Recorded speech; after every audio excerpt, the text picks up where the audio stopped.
Right, to a shocking story from Kerala where college lecturer Professor T. Joseph was brutally attacked, his hands chopped off by unidentified attackers there in Cochin. That incident occurred on Saturday when he was returning home from church. Yes, his mother and sister were travelling with him. Two of the attackers have been detained. Professor Joseph was out on bail after being arrested in April for allegedly preparing an inflammatory question paper that triggered off protests in the area from the Muslim community. Professor Joseph has undergone surgery and is stable at the moment. The LDF government has promised full security to him and its family. Well, we are being joined by Sister Mary Stella. She's Professor Joseph's sister. Remember, as we mentioned, she was present when that incident took place. Thanks very much. This must be a shocking time and a tragic time for you, but you were witness to that brutal incident, Sister Stella, that involves your brother. If you can just help us understand what exactly happened. 8 people, they came out with axe, big knives, and they rushed to the car. And immediately I sensed the situation and I held on to the car door, but then they broke the window glass. And they pulled out my brother and they pulled me out of the car.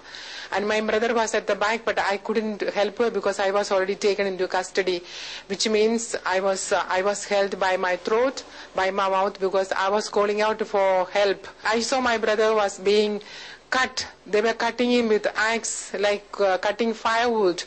And I just couldn't tolerate. I do not know from where I got so much of strength. And I bit his hand because I couldn't breathe.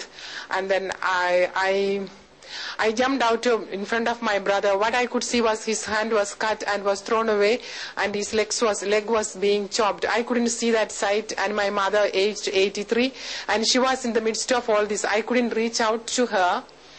Nor I could touch my brother. By the time the man who was holding me came out with a big dagger and he dashed against, so I have, my arm was wounded, my right arm was wounded, but I didn't mind any pain. I only wanted to escape, get my brother into custody at that time, help him, because he was crying out. He was telling me, don't kill me, don't kill me. He was crying out loud. All right. Sister Stella, what you're describing is really a really shocking incident there in the middle of Cochin. But did you have any inkling, really? Professor Joseph had been arrested. He was out on bail. There had been protests against him after that allegedly inflammatory question paper that he produced. Were you under threat all these days? First week of May, about 7:30 in the night, 2 men came and rang the doorbell. I went out and I asked them what they wanted. They said that they came to look for Professor Joseph. I said, he's not here, and he wasn't there.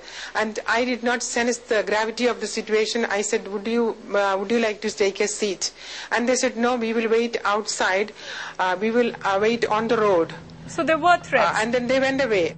There were clear threats. Apologize for interrupting you. We do believe the state government has now promised extremely strict action. 2 people have already been detained. In fact, the government has gone on to say it's almost like a Taliban-style action.